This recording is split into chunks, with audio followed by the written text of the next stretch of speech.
Olá, eu sou Hugo Machado II e gostaria de convidá-los a refletir um pouco sobre um tema de direito processual, especificamente tributário, direito processual tributário, da maior importância, que está relacionado à integridade e à coerência da jurisprudência.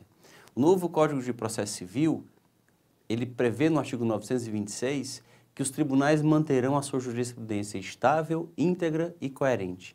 O que isso quer dizer? Talvez a doutrina não tenha tirado ainda desse dispositivo, e sobretudo a jurisprudência não tenha extraído desse dispositivo, todas as consequências que podem dele ser deduzidas.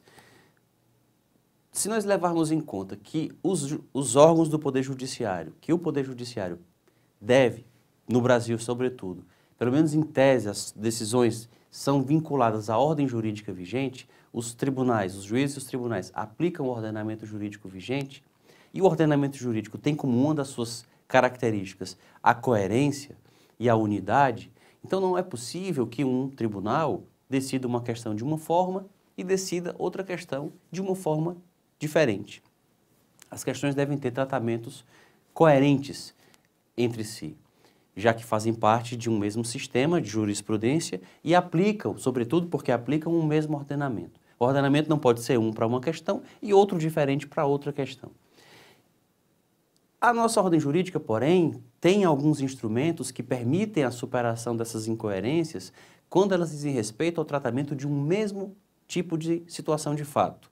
Então, se duas questões análogas são decididas de maneira diferente por dois tribunais de apelação, dois tribunais de justiça ou dois TRFs, cabe o recurso especial para o STJ, fundado na linha C do permissivo constitucional, do artigo 105, inciso 3. Se duas turmas do STJ julgam a mesma questão, ou questão análoga, questão símile, de maneira diferente, dão a questão análoga julgamentos diferentes, cabe o recurso de embargos de divergência, para que a seção dirima o conflito. E a mesma coisa acontece no Supremo Tribunal Federal em relação ao plenário e às suas duas turmas.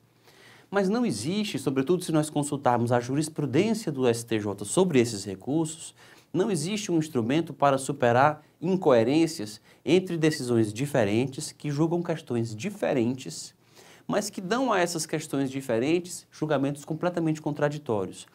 Por exemplo, o Superior Tribunal de Justiça tem decidido que os depósitos judiciais feitos por contribuintes para suspender a exigibilidade do crédito tributário pertencem aos contribuintes e devem ser inseridos nas suas declarações de bens e rendimentos, no caso das pessoas jurídicas, inclusive para efeito de pagamento de imposto de renda e contribuição social sobre o lucro em relação aos juros. Então, se uma empresa, em vez de pagar o imposto, discute em juízo e faz o depósito para o STJ, o depósito continua pertencendo a ela, embora esteja indisponível, mas pertence a ela até o final da ação, quando então, dependendo do desfecho, ela poderá levantar ou então será convertido em renda. Somente nesse caso da conversão em renda é que o valor deixaria de pertencer a ela, mas até lá ele continuaria pertencendo.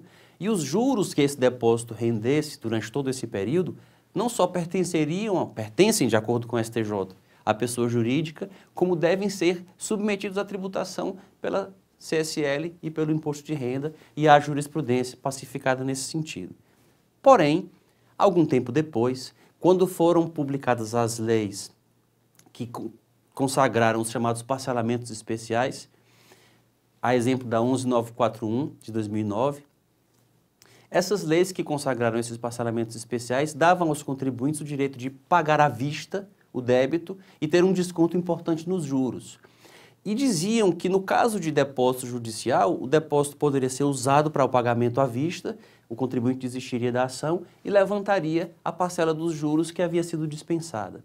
Mas o STJ, ao julgar essas segundas questões, nesse segundo momento, decidiu que o depósito judicial não pertence aos contribuintes, que esses juros não pertencem aos contribuintes e que mesmo a lei tendo afirmado a possibilidade de levantamento, o levantamento não poderia acontecer. Sem entrar no mérito de qual das duas decisões é correta, parece bastante claro que há uma claríssima, uma evidentíssima divergência entre ambas. Mas se mantida a jurisprudência do STJ sobre os embargos de divergência, não caberá o recurso para dirimir essa divergência, porque elas tratam de questões diferentes. Mas aqui entra a importância do artigo 926. Se o STJ está aplicando a mesma ordem jurídica, o depósito judicial feito com base nela, com base no artigo 151, inciso 3 do CTN, inciso 2 do CTN, não pode ser e não ser do contribuinte ao mesmo tempo. Essa incoerência, na verdade, termina mostrando uma coerência que é, no caso das duas decisões, atender aos interesses da Fazenda Pública. Mas a coerência do judiciário não deve ser com os interesses da Fazenda Pública, deve ser com a ordem jurídica. Então, por isso, o tema deve ainda ser explorado, deve ainda ser bastante investigado pelos que se ocupam do processo civil e, sobretudo, do processo judicial tributário, que, como tem como parte interessada aquela que faz a lei, aplica e julga os conflitos decorrentes dessa aplicação, tem ainda como forma embrionária, é ainda uma forma embrionária de solução de conflitos. Muito obrigado e até a próxima.